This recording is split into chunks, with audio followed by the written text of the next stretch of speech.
Hey, welcome back, Faithful Politics listeners and watchers. If you're watching us on our YouTube channel, I am your political host, Will Wright, and I'm joined by your faithful host, Pastor Josh Bertram. How's it going, Josh? Doing well. Thanks, Will. And today we have with us returning Matthew Taylor. He's a religious study scholar and an expert in independent charismatic Christianity and Christian nationalism. He's a creator, writer, narrator of the Charismatic Revival Fury audio documentary series on the Straight White American Jesus podcast stream, and has a new book, The Violent Take It by Force, the Christian Movement That is Threatening Our Democracy. So welcome back to the show, Matt. Thank you guys for having me. It's always good to be here.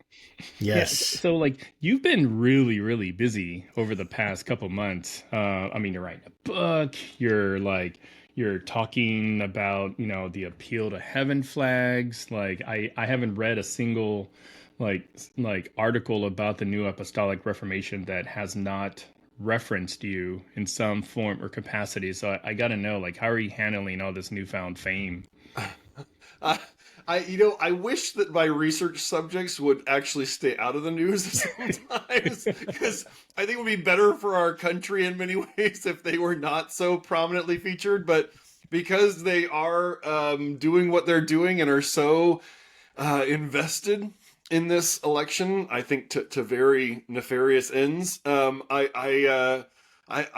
getting called a lot by the media, and I'm always happy to talk to reporters. I find I often slip into kind of professor mode with reporters of like, okay, let's go like do a little kind of religious landscape history, all these sorts of things, because the truth is it's just very hard to understand these folks using kind of conventional paradigms of Christianity. So I'm educating a lot. And I'd imagine you probably have like your NAR pitch down like pretty good, because I mean it's like a complicated topic, right? I mean, and most of the times you're getting interviewed and they're only using like, 3 sentences of like your 30-minute long like discussion.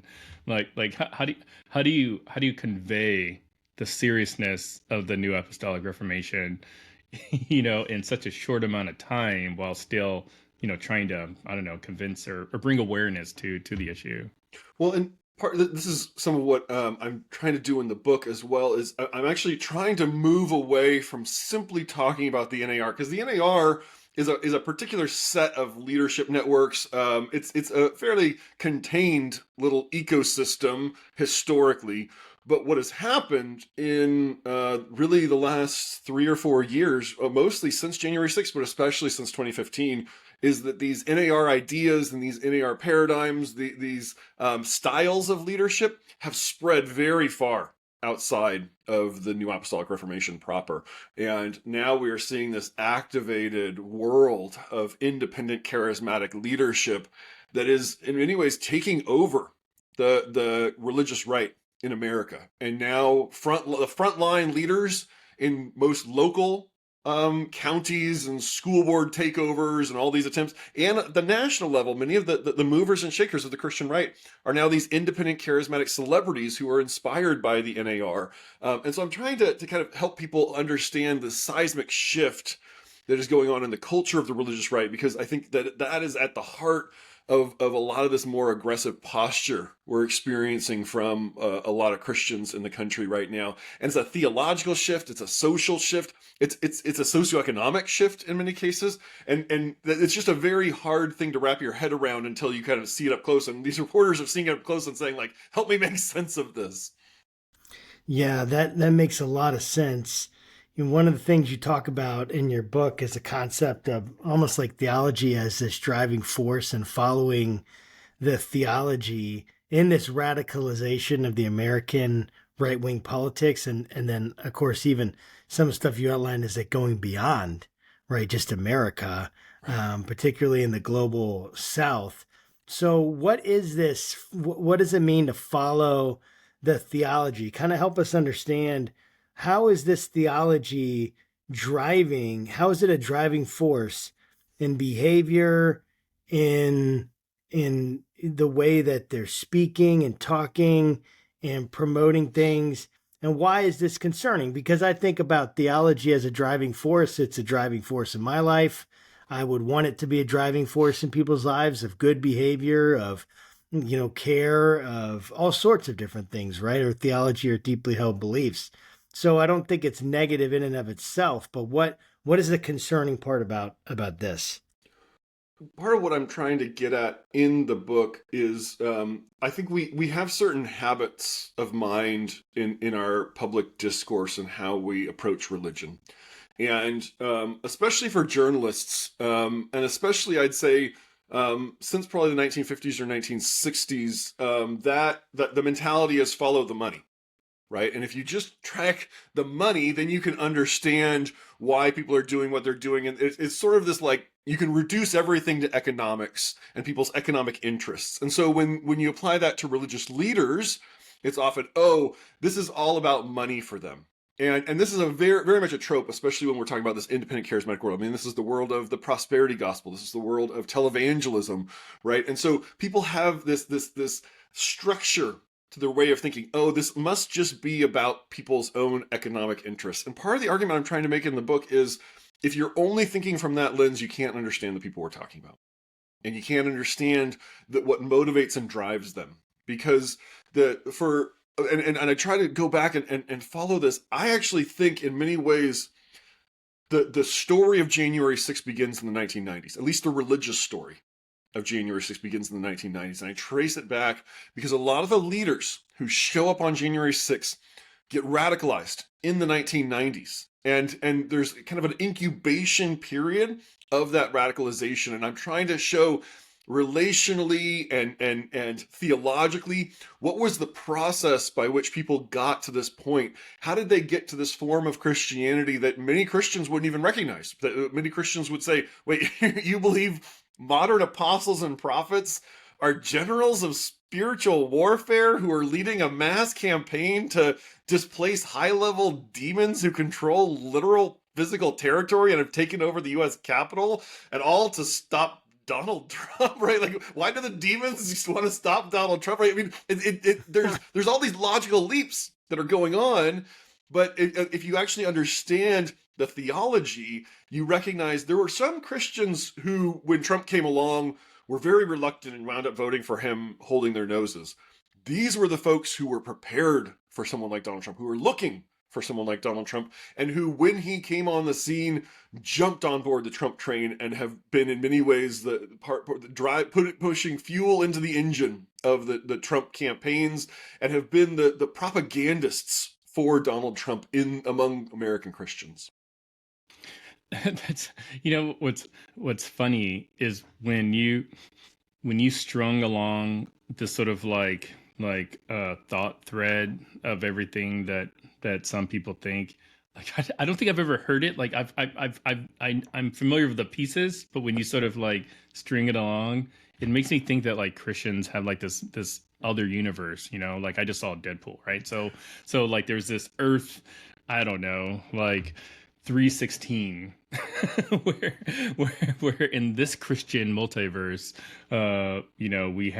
we're like QAnon adjacent, we believe in underground kid whatever and pizza factories or something, and it's just really wild. So that wasn't really my question at all, but I just wanted to throw that out there. But I want to talk about the title of your book though. So The Violent Ticket by Force. Where's that title from? Like, because for me, it just connotates, I don't know, like I think of January 6th when I think of that title, but I feel like there's probably a little bit more depth to it. When I started digging into January 6th, which was right after January 6th, basically, I mean, within a week of January 6th happening, I was staying up late at night just trying to understand the social world, the theological world, the leaders who had been involved in this. I just kept coming across this verse from Matthew chapter 11, the violent take it by force. It was for the people who participated in January 6th. Many of them were Christians, and many of them were constantly referencing the Bible. And this was one of the references that kept coming up and up and up. And the passage it comes from is one where Jesus is having an argument about his cousin, John the Baptist, who's just been executed. And he makes this cryptic comment in Matthew chapter 11 where he says, since the days of John the Baptist, right? Which is almost immediate, like just within a few months of him speaking, where his cousin's been executed. Since the days of John the Baptist, the kingdom of heaven suffers violence, and the violent take it by force. Christians have been very divided historically about how to read this passage. It's one of these kind of like cryptic, mystical sayings that Jesus has. Many people historically have interpreted this as to be a Christian is to suffer violence. That to follow in the way of Jesus is to experience violence, and he's pointing to the case study of his cousin to say this is what it means to be a person of God is to experience persecution. Others have said that Jesus is being metaphorical here. He's kind of saying you need to be aggressive in trying to grab hold of the kingdom of God, and using a metaphor of violence to talk about that. Within the New Apostolic Reformation and many independent charismatic networks, this verse is used as the premise for spiritual warfare, the premise for Christians' involvement in this cosmic, invisible combat all around them. And in fact, one of the central characters of my book, really, in many ways, the central character of my book is a man named C. Peter Wagner. And this was one of his favorite verses. And he would say in some of his writings that in the Old Testament, in the Hebrew Bible, the people of God were violent physically. The people of God would take cities, would conquer nations. And in the New Testament, in the era of Jesus, this verse, Matthew 11, is the mandate for Christians to be spiritually violent. And part of what we see, and this is the trajectory I trace, is that there's this buildup, this crescendo of spiritual violence, of spiritual warfare rhetoric, of violent attacks in the kind of rhetorical spiritual space on the Democratic Party, on the American democratic system, on disloyal Republicans. And all of this comes to a head on January 6th, where you actually see all of the spiritual violence tip over into real violence. All of the rhetoric, all of the buildup, all of that angst that has been produced kind of breaks loose on January 6th. And I'm trying to show how did Christians get to that idea? How did Christians get to that point of thinking that violence is necessary, that violence is a part of their spirituality, even though, I mean, at least the way that most of us think about Christianity, it's one of the furthest things from our spirituality. Yeah, and I'm curious, like, is the propensity to want to be violent isolated to any particular denomination? And if so, like, how does that tie into like something that you explained in the book, which I've never seen it explained as well as you did, the 4-quadrant model of American Christianity? I thought that was really kind of neat. So can you talk about the denominations that are more prone to be violent, and then the 4-quadrant? Yeah, I'm not arguing in any way that some particular denomination or strand of Christianity is inherently violent and all the others are fine or anything along those lines. I mean, if you look back through Christian history, many different kinds of Christians have perpetuated many different kinds of violence. And I mean, the Crusades, pogroms, the Protestant reformations that we often herald among American Protestants produced decades of brutal warfare in Europe that were often lacing together theology and politics in a way that I think would feel very familiar to many people in America today, right? So it's not that there are good Christians and the bad Christians. I think in many ways this call to Christian violence implicates all Christians, and I think it's something we all need to grapple with. What I'm trying to show with the 4 quadrants, we get into certain categories and channels of thinking about American Christianity, certain ways, kind of fixed neuralgic ways of thinking about American Christianity. And so especially with American Protestantism, the conventions that have come to reign tend to be, you have historically Black Protestants, you have evangelicals, and you have mainline Protestants. And those kind of are in the ether, in the vocabulary of how we talk about these. The challenge is the folks who are talking about charismatics and Pentecostals, they cut across all of those categories. And so I'm using the four quadrants as a way to kind of delineate who we're actually thinking about when we're talking about the NAR. And so the way to think about the four quadrants is there's kind of two axes. Are they denominational? Yes or no? Are they charismatic? Yes or no? And by charismatic here, just as a reminder, we're not talking about are they magnetic in their personality? Are they interesting to watch? We're saying in Christianity, right? Charismatic is this spirituality that has emerged within the last 120, 130 years that is centered on trying to recapture the supernatural dimensions of early Christianity. And I am not anti-charismatic. I grew up in many ways in a kind of charismatic evangelical household. I have many friends who are charismatic. So this is not, I'm not trying to say good Christians, bad Christians or anything. So, but if you think about those four quadrants, the first quadrant will be how most of us think about American Protestantism, especially, right? Denominational and not charismatic.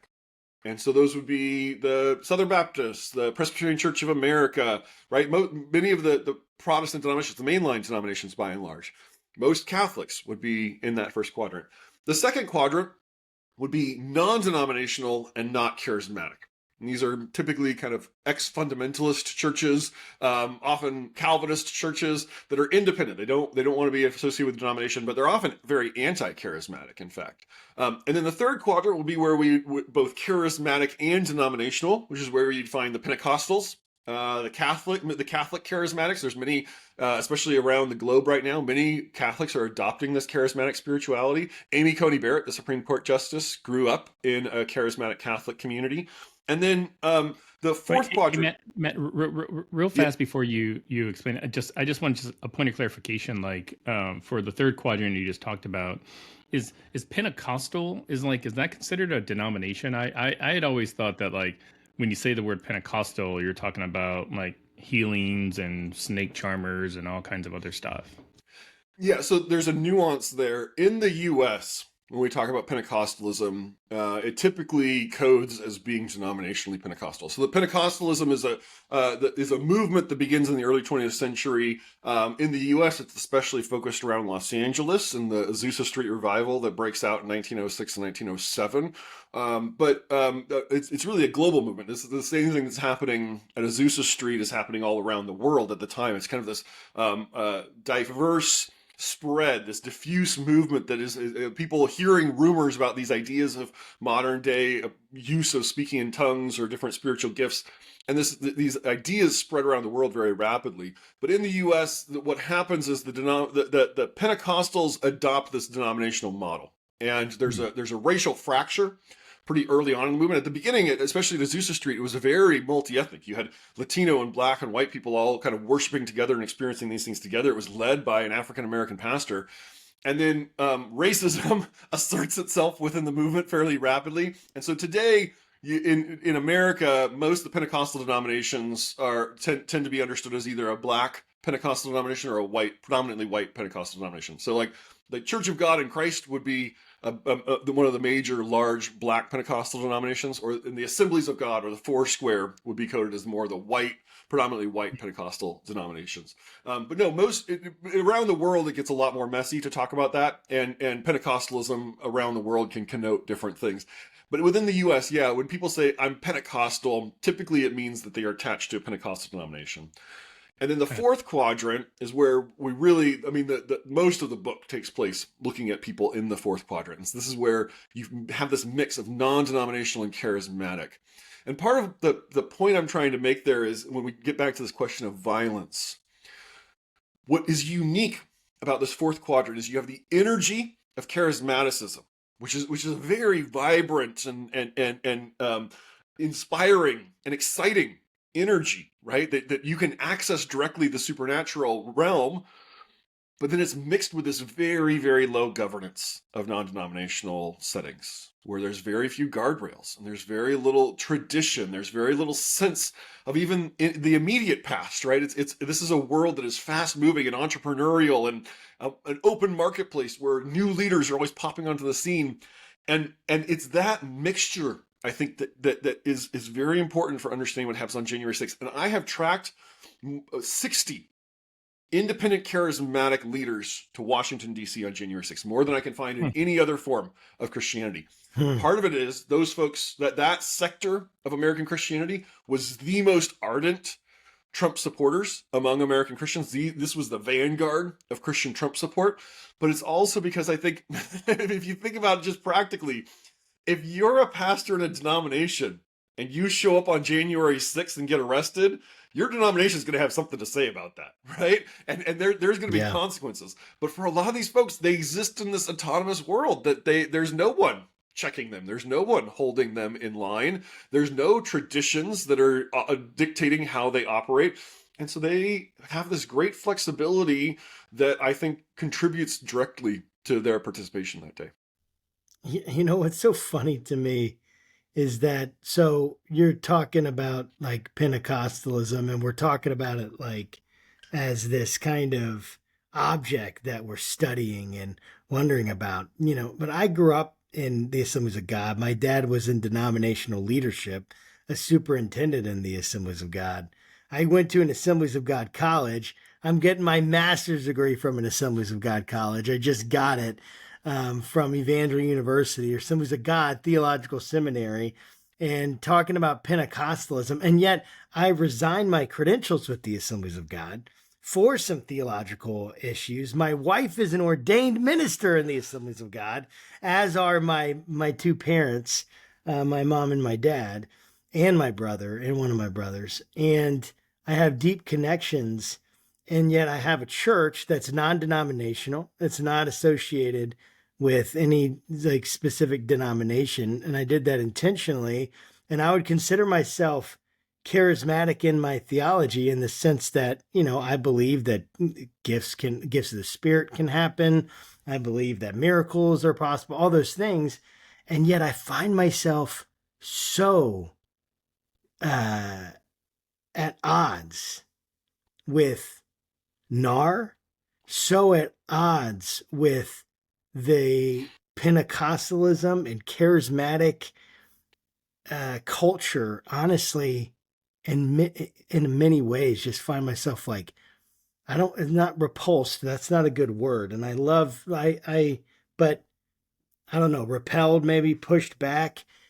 I love so many people within the denomination. I have nothing, like, it's been really good for me. I loved growing up in the assemblies, but now being in this position now and looking at some of the ways that, particularly what you're talking about, right? The assemblies is this large, very organized structure, all of that. And then this non-denominational charismatic leaders and the ways in which they're driving forward some things that I feel so upset about in my soul and in my spirit. And it's just interesting to talk about it, because I feel like I am part of that, but then I'm not part of it. I feel like an outsider in it. And, you know, you're thinking about, like, well, I guess I have a question, but I'll let you respond if there's anything you wanted to respond to in that. I think that's so interesting, Josh, and I've had that experience quite a bit, actually, because I've interviewed a lot of people in that world, and it's in some ways a microcosm of what's happened in broader evangelicalism, right? Where you have, in 2016, 81% of white evangelicals. In 2020, probably 82, 83%, depending on which survey you're looking at, of white evangelicals voting for Donald Trump. And yet, what happens to the 19 or the 18%, right, of these evangelical folks who resist that? And especially within this independent charismatic sector, I've encountered a number of leaders who are very anti-Christian nationalists, very frustrated with what they see going on around them. And yet they in their friendship circles, in their relational circles, they see the rot of this Christian Trumpism spreading. And in many cases it is, the reaction that experiences a sense of revulsion and a sense almost of betrayal. Like, I thought we were all on the same page. I thought we were all working together. One of the people that I have met in the course of my research is actually somebody who's a very close friend of Lance Wallnau, who's one of the central characters of my book. Spent decades being extremely close friends with Lance Wallnau, and today can't speak with him because of the It's awful. politics, and because Lance has really gone round the bend with a lot of the stuff, and is almost not living in reality, and that's the grit of what's going on in American Christianity right now, is that it's not just, oh, there's some group of Christians out there that support Trump. That group of Christians are people's brothers and sisters and neighbors, right? And this is fracturing American families, right? Millions of American families are having these theopolitical arguments, or they've had those theopolitical arguments already, and now they can't talk to each other, right? And there's this division. It's almost an epistemic division of how you know what you know, how you experience the world.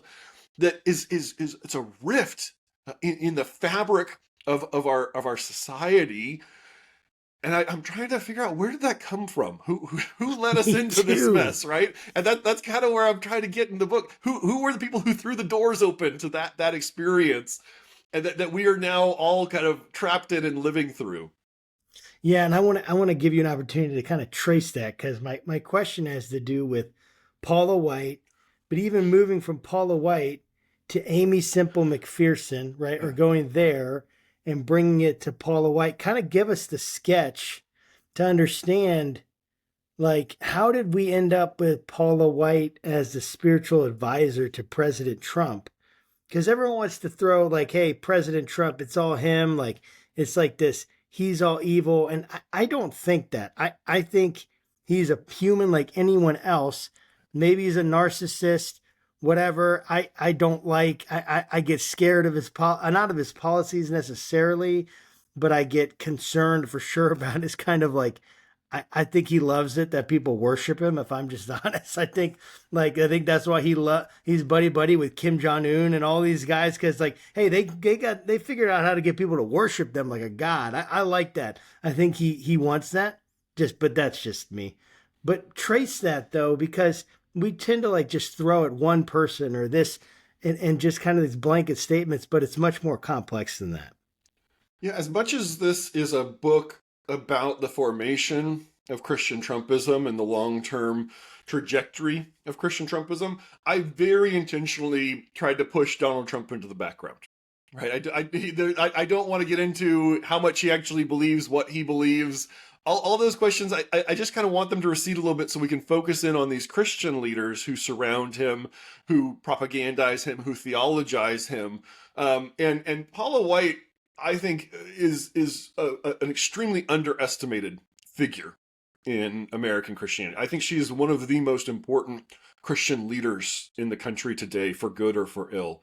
And she's a fascinating character. I mean, she was born in Mississippi, has an incredibly traumatic childhood, full of abuse. Her father evidently commits suicide. Her mother has an alcohol problem. I mean, just comes out of some of the most difficult circumstances you can imagine.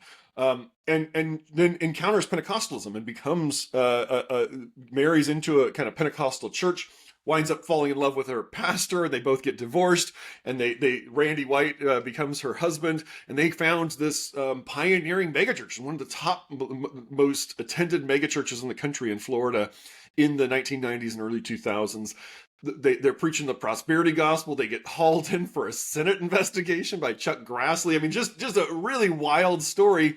But in 2002, Paula White is a televangelist in Florida and gets a call out of the blue from Donald Trump. He was at Mar-a-Lago and had seen her preaching on TV. And he says to her, "You have the it factor," a very Trump thing to say. And her very fascinating rejoinder is, "Sir, we call that the anointing." And she becomes, over the course of the early 2000s, a very trusted spiritual advisor for Trump, and almost a sort of personal pastor to him. Wow. And she was doing this for Kid Rock and Michael Jackson. I mean, he was one of the many celebrities she was ministering to, in addition to having this televangelism and megachurch ministry. And so then in 2015, when Trump declares that he's going to run for president, he turns to Paula White and says, "Will you be my liaison to the evangelicals?" And it creates this fascinating and very pivotal moment where Paula White doesn't know the mainstream religious right. She doesn't know the Quadrant 1 and Quadrant 2 leaders who are at the heart of the religious right at the time. She knows televangelists. She knows apostles and prophets and messianic rabbis and megachurch pastors. And those are the people that she brings in to start meeting with Donald Trump in the fall of 2015. And that really, that becomes the nucleus of his evangelical advisors. Those are the first people to really endorse him. These people who, in the eyes of broader evangelicalism, would be very fringe, are suddenly being brought into the center of things. And then as Trump wins over the course of the primaries in the end of 2015, beginning of 2016, suddenly you have all these influential evangelical figures, the A-listers of the religious right, are having to come hat in hand to Paula White to get access to the Republican candidate. And there's this flip of power. And I have this little interlude in my chapter about her where I do go back and think about Amy Semple McPherson, this truly incredible figure. I wish that somebody, I mean, I know there's been a Broadway play about Amy, but they're really, I wish she was somebody who was more studied and read about in American history. She's just a really interesting figure. One of the first Pentecostal leaders, pioneers many forms of radio televangelism and then ultimately later televangelism. She creates the Foursquare denomination. She founds Angelus Temple in Los Angeles. In fact, my great-grandfather knew Amy Semple McPherson. He was a pastor in Los Angeles. He didn't really like her that much. He was a Presbyterian and thought she was a little out of control. But he would say, I believe that God got Amy Semple McPherson to do the things that she did because he could never get a man to do it. Right? So there was this kind of begrudging respect of, here is this woman, and this is part of the story of Pentecostalism and charismaticism, is it has been a remarkable force for empowering female voices and giving, and I mean, mainline Protestants like me sometimes pat ourselves on the back. Oh, we started ordaining women in the 1950s. The Pentecostals were doing it 50 years earlier, right? And so there's this paradox in the story of Paula White, is that she is a character who has broken all these glass ceilings, right? And we're right now watching as Kamala Harris is trying to do this at the presidential level. Paula White is a very empowered woman, but then she's also used that power to backstop Donald Trump.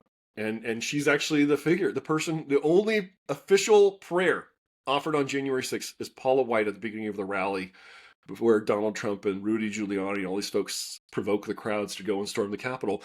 She's the first female religious leader to pray at a presidential inauguration, and the first religious leader to preside over an insurrection. That's pretty wild. That's like super wild, man. And the paradox is like the tension you feel, right? I mean, empowering women and then like, I don't know, like you're just like, man, but empowering like this anyway. Go ahead. Yeah. So like, in one of your chapters, titled "Worship as a Weapon." One, can you explain what that's all about? And then two, who the heck is Sean Feucht? Feucht. Okay, I wasn't sure. Who's mentioned quite a bit in that chapter. Yeah. So a lot of the book, we're trying to understand this independent charismatic idea of spiritual warfare, right? Which, if for the uninitiated, is basically just the idea that there are angels and demons battling all around us, and this invisible spiritual battle affects human beings, and that Christians can participate in that battle through practices like prayer, exorcism, the ways of kind of interacting with this spiritual realm. But in the independent charismatic world in particular, they've really dialed up this conception of spiritual warfare. And the NAR, the New Apostolic Reformation leaders, have been instrumental in galvanizing people around these ideas of spiritual warfare. And many of the NAR leaders actually have mentored Sean Feucht. He's a young guy. He's younger than I am. He's I think he just turned 40. And he's a worship leader. He comes out of Bethel Church in Redding, California. Before that, he was mentored by a number of these NAR leaders. And he becomes almost an overnight celebrity in 2020. I mean, he had run for Congress, actually, in 2020 and lost pretty badly in California. But then he starts staging these worship protests. And part of his message is that worship is our weapon. Worship is a way of doing spiritual warfare, but it's also a way of doing cultural warfare. And what he starts doing it starts out as we're protesting these California COVID restrictions and it's unfair to Christians. And it starts out in a somewhat kind of rational, reasonable, we're fighting over policy. We're fighting over whether congregations and religious bodies should be able to gather. But of course, this is the summer of 2020. And this is just weeks after you have the George Floyd murder, as you have Black Lives Matter protests in cities all around the country. And Sean Feucht starts targeting these Black Lives Matter protests and showing up to lead these worship concerts very provocatively, very much in your face, trying to force his message into those spaces. He goes to Portland and has his supporters have battles with Antifa. He goes to Seattle and they're fighting with the occupiers of this kind of 2-block area in the middle of Seattle. So he's very intentionally trying to get attention, draw down persecution on himself, and he becomes so popular through this. I mean, he's hanging out with Donald Trump, he's hanging out with Ron DeSantis, he's hanging out with Marjorie Taylor Greene and Lauren Boebert, and all these figures on the far right. But part of what I'm trying to get at there is in the contemporary world, in contemporary evangelicalism, worship music has become an industry unto itself. There's this kind of worship music industrial complex. And many of the elements, many of the churches, many of the organizations behind that worship music industrial complex are also backstopping Donald Trump and are also using worship as a way of provocatively inserting religion into our public debates. And you can see that. I mean, Sean Feucht goes and leads worship concerts at political rallies for Republican figures. Right? These are secular political rallies ostensibly. It's just about kind of Republican Party things, but then you have this worship music going on. And this has helped to enculturate the right wing of America, the far right of America, to think of themselves as the true worshipers of God who are standing against the idolatry and demonic realm that surrounds them. And I think that has had a very harmful effect, not only on American Christianity, but on our politics. Because, I mean, look at the way that, look at the rest of the country. There's all kinds of Christians who are also worshiping, but they are kind of presenting themselves as the righteous worshipers. And they're saying the righteous way to worship is to do it in people's faces, to be provocative. And I would say, as a Christian, I would point back to the teachings of Jesus. I think Jesus had quite a bit to say about people who use worship to do other things. Yeah, I was wondering. So, like, well, this is kind of a strange question that I don't know if you or maybe even Josh might know. But like, if he's out there doing worship songs, like, does he have to pay dues to like CCM? You know, to like utilize these songs in a public CCLI? He's got to have a CCLI. Yeah. I don't know. Yeah, probably. I'm sure that throwing it on like YouTube and stuff would get him.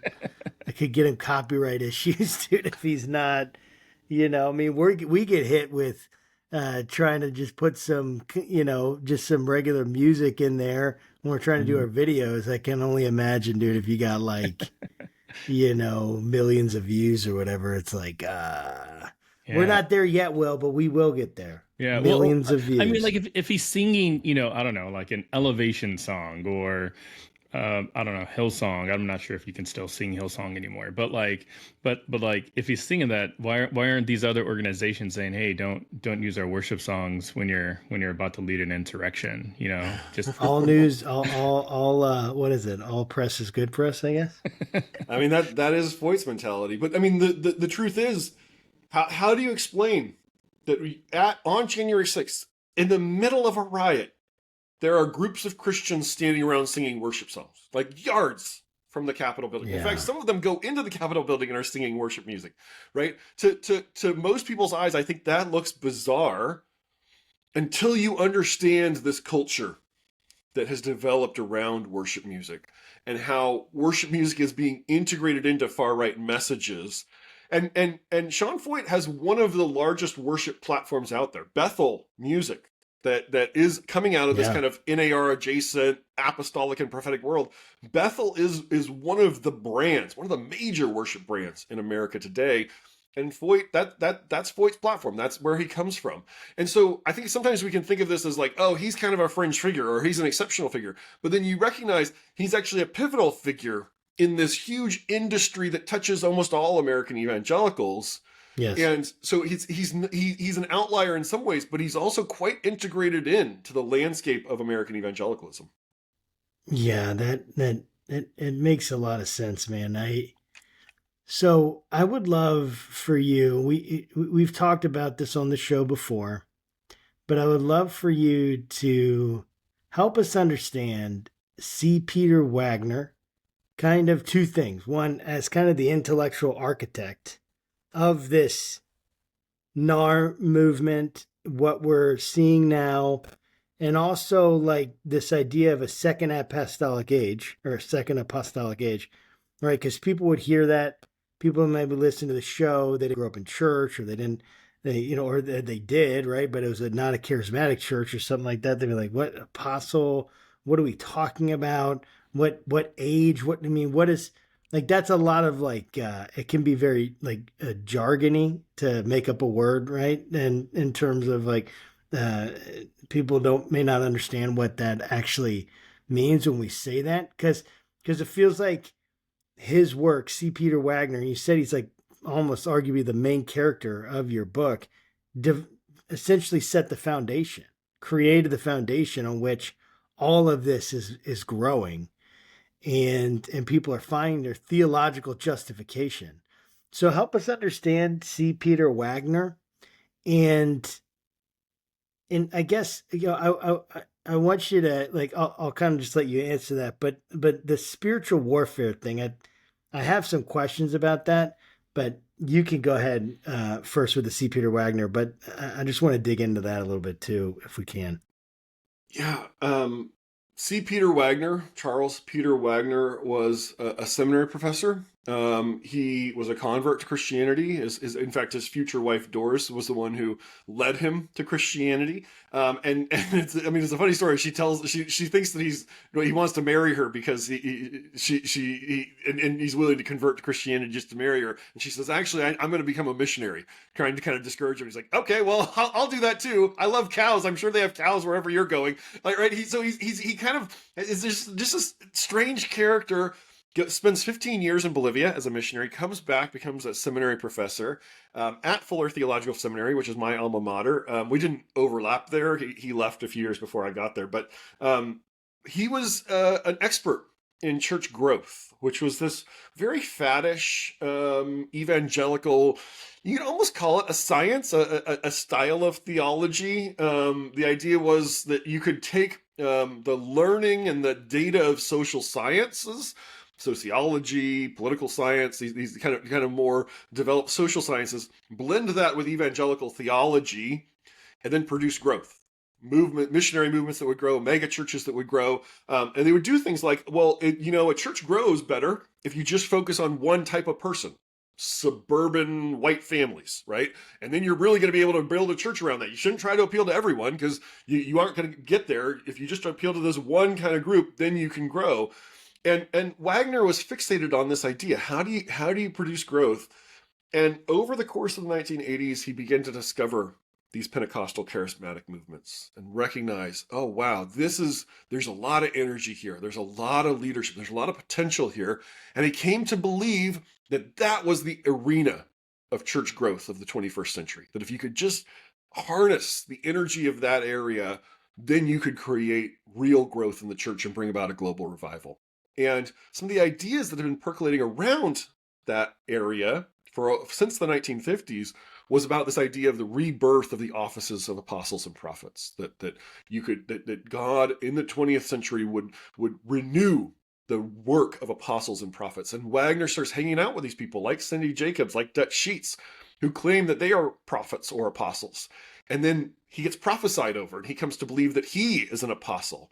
And so when he talks about the second apostolic age, as he's formulating these ideas of the new Apostolic Reformation, these theories about it, he comes to believe that starting in 2001, which is right after he really retires and starts trying to pursue this stuff full time, he believes that is this new era of the church on the level of the Protestant Reformation, in the way that it will revolutionize the landscape of global Christianity. And to be fair, he's not wrong. right? In fact, Peter Wagner, for all of the harmful effects he's had, I think, on our culture, was a man before his time. He recognized that there was a massive change going on in global Christianity. He recognized that there was this trend of these apostles and prophets, and there's a broader apostolic and prophetic movement. The NAR is just kind of one brand or one set of networks in this much bigger landscape of these apostolic and prophetic or fivefold ministry movements that are sweeping the globe right now. This is the fastest growing sector of global Christianity. This is the fastest growing sector of American Christianity.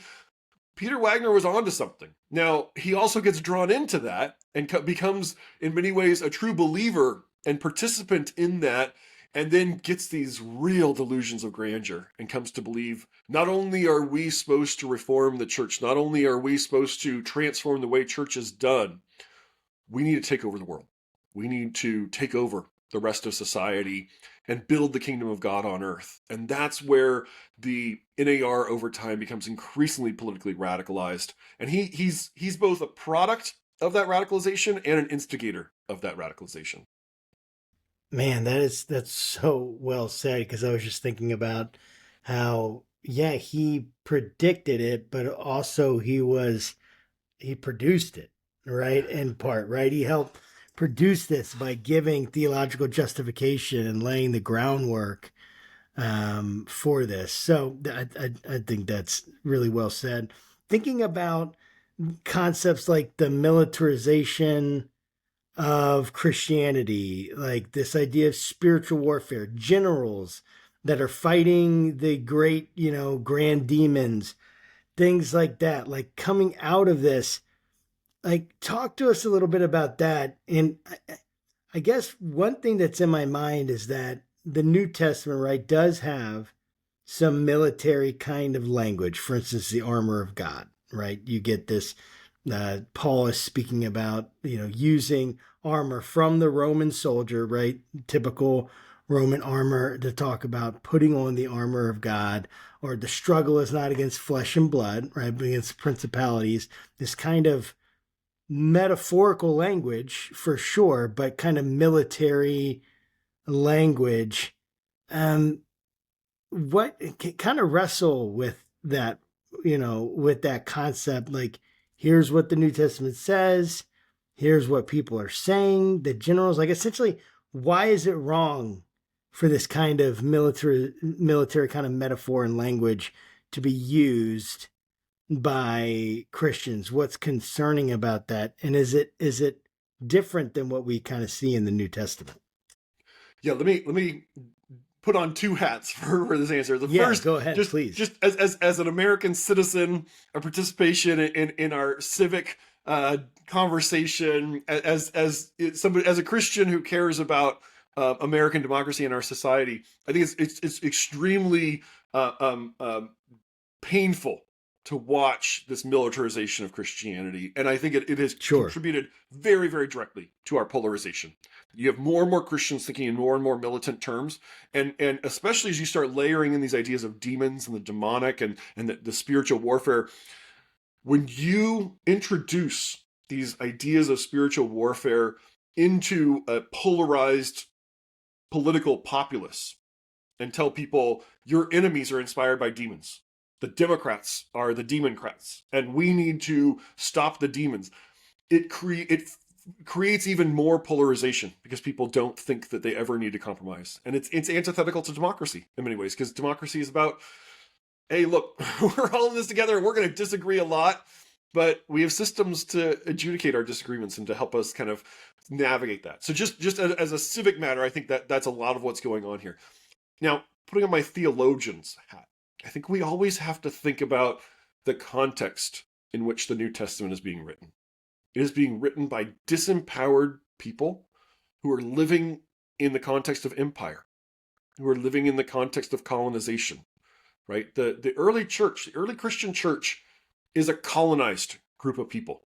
They are coming from the dregs of Roman society. They are people who, Jesus is executed by the Roman Empire for political reasons, right? It's not his theology that gets him killed. It is that he is perceived as a threat to the Roman ruling order in Judea, and that they don't want to have any more rebellions by the Jewish people, and so they're in the business of executing messiahs just to prove they aren't messiahs, right? And so Jesus is a victim of this colonial military industrial complex. As that's going on, though, people in the New Testament, the different writers of the New Testament, are also watching these military things that are going on around them, this empire that's playing out around them, and sometimes using metaphors from that, right? In Ephesians chapter 6, as you were citing, right, the armor of God, and right, the author of Ephesians is looking at the Roman army and saying, like, oh, this is a metaphor for how we as Christians can stand against the powers of darkness, right? And in some ways, I mean, I think if you read that in context, some of the powers of darkness are the Roman Empire itself, right? They aren't always spiritualizing this. And if you read the book of Revelation, right, there's military imagery, but it's often directed at the military powers and saying that Jesus's empire, the kingdom of God, supplants the kingdoms of this world with a reign of peace and mercy, right? That Jesus, the enthroned one, is also the crucified lamb, right? And so there's always this interplay between military imagery and then the inversion of worldly power to describe the Christian way of being.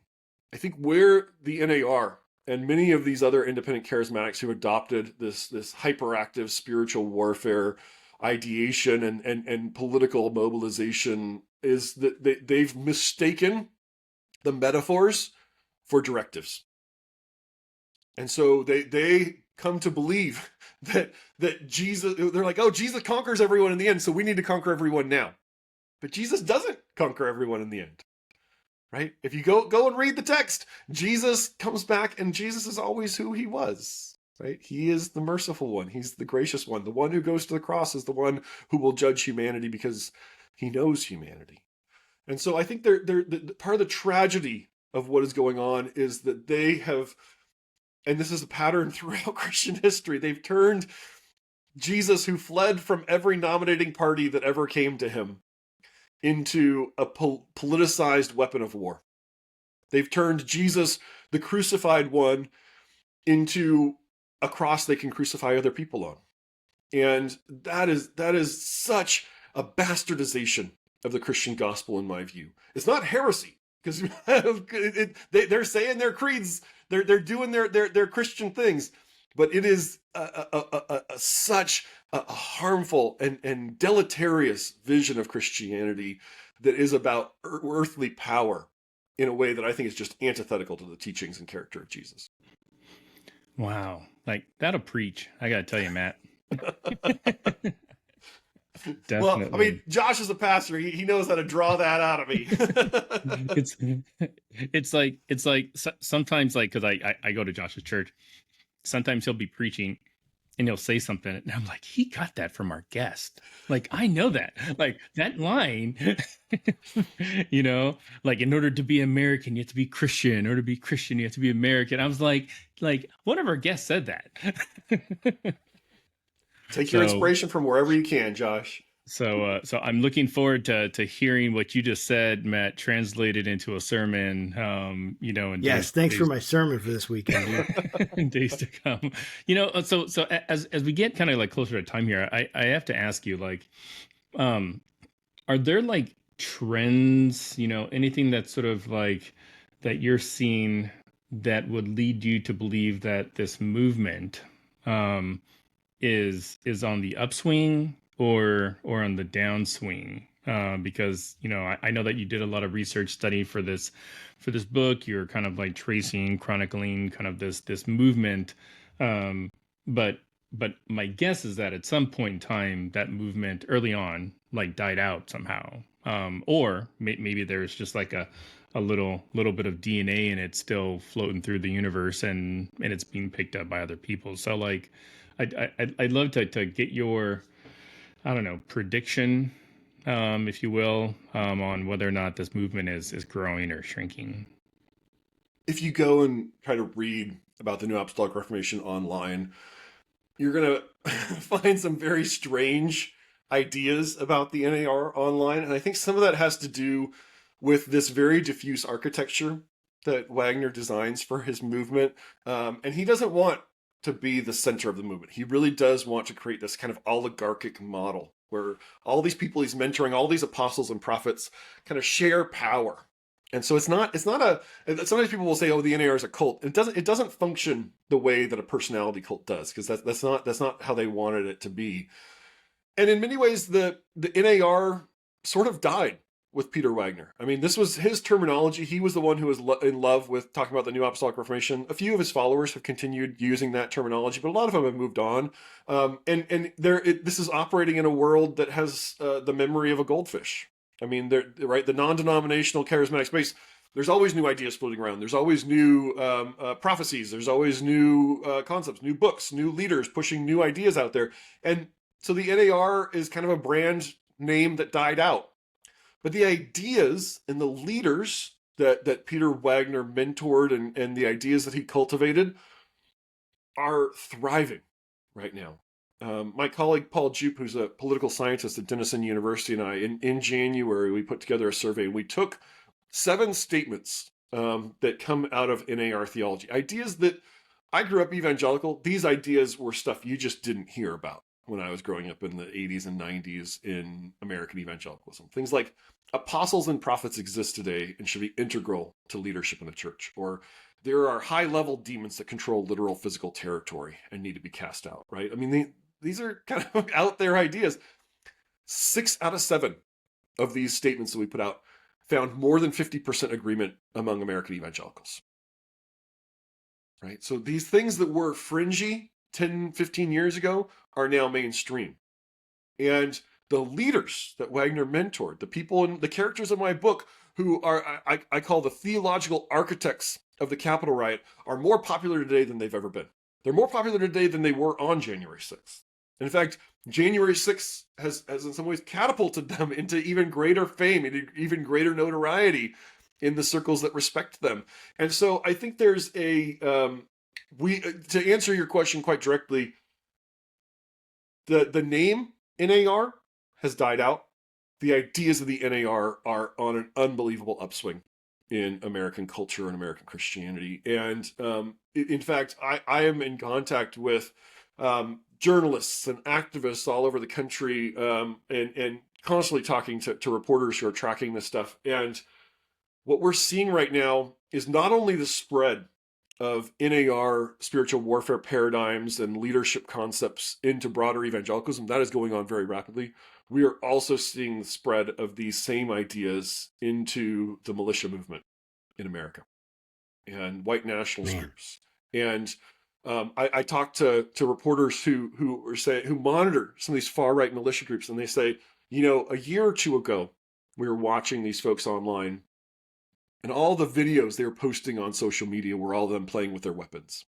Very standard kind of militias type stuff. Now, the last 6 to 12 months, it's all videos of them getting baptized.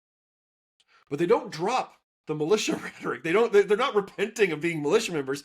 They're getting baptized as militia members.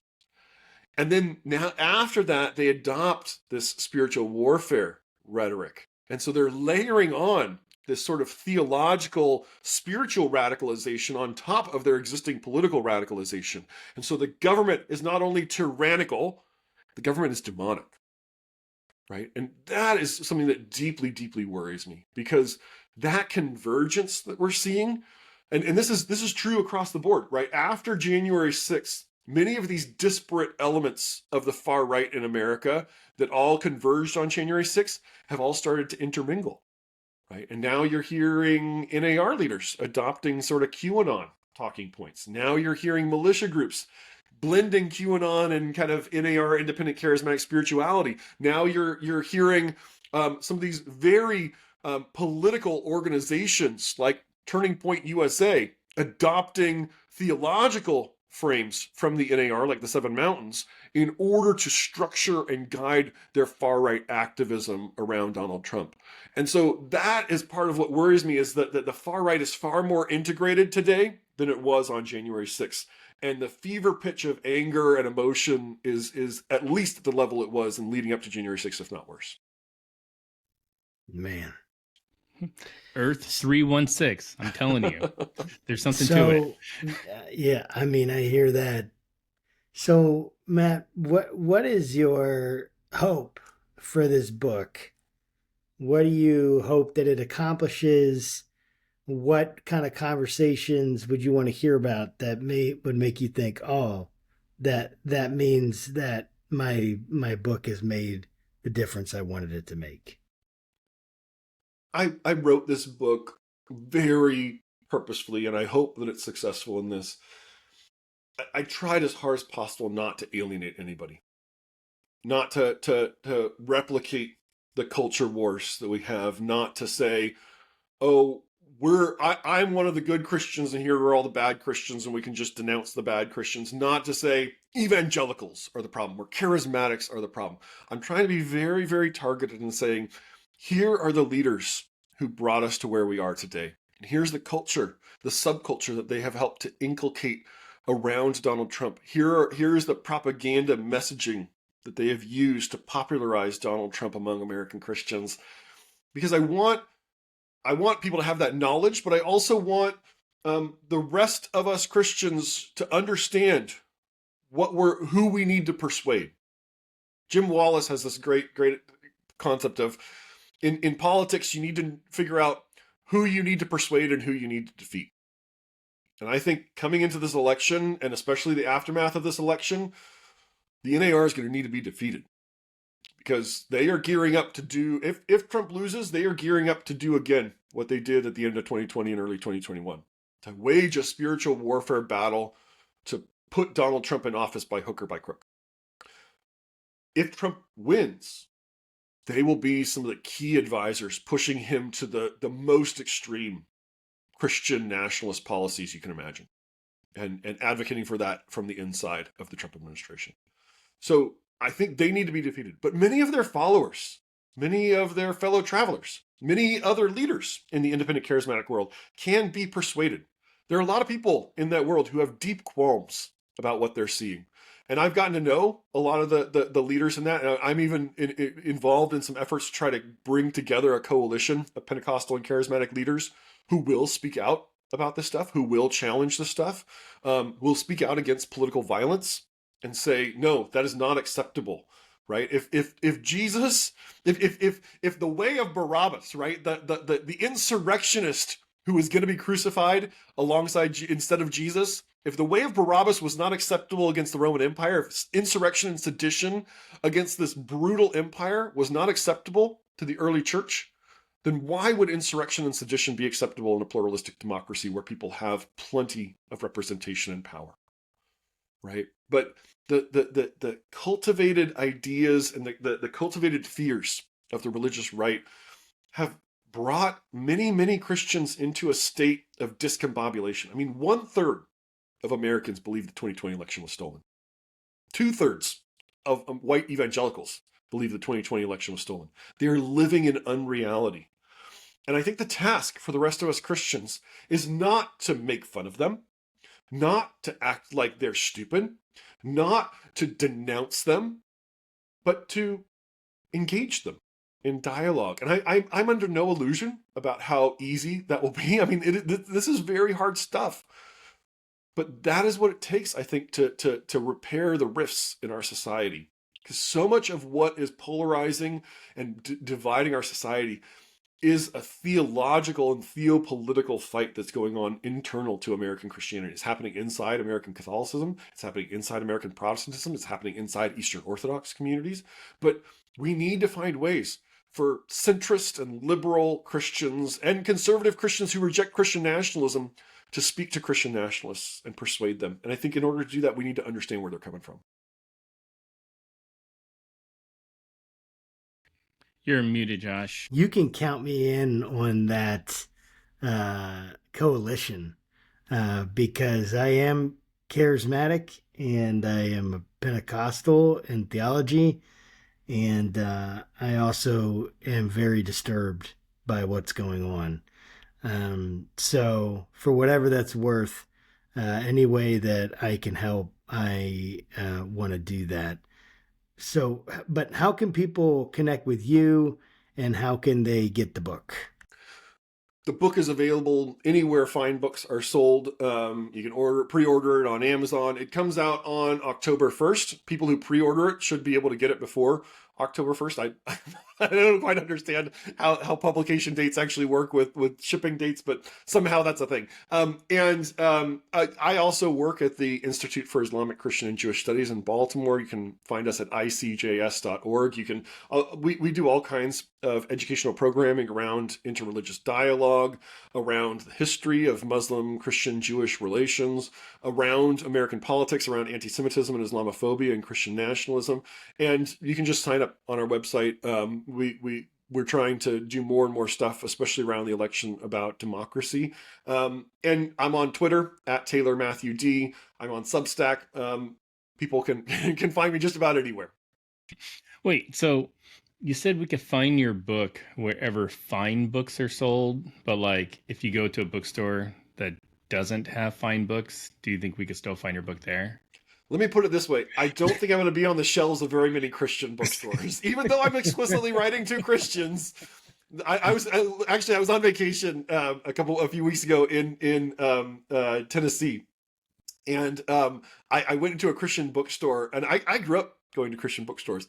I was shocked. The T-shirts they were selling in this Christian bookstore that was branded as a Christian bookstore were so anti-Democrat. Were so like explicitly political, explicitly pro-Trump, explicitly denying the 2020 election, being marketed as Christian books, as Christian paraphernalia. I don't think they'll be putting my books on the shelf in there anytime soon. But anywhere that you would normally buy books, you can get mine.